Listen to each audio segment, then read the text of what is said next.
You often hear me say that it's next to impossible to pick stocks and time the market. Why is that? Well, it has to do with how the markets actually price securities.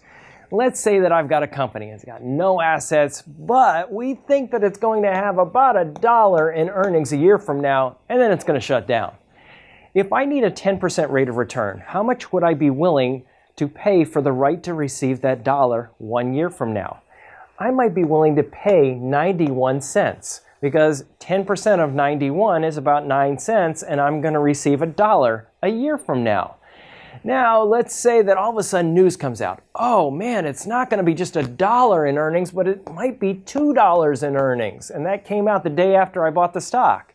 Now, would I give up the rights of owning that stock for 91 cents? No way.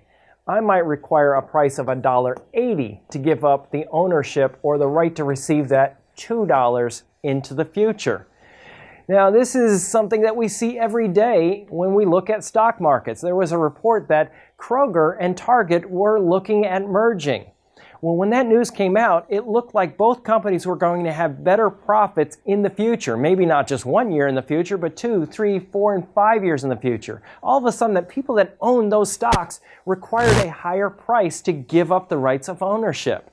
But here's the thing. They had no truth in the report. It was actually a false report. And when it was learned that that information was false, the price of both stocks actually dropped right back down.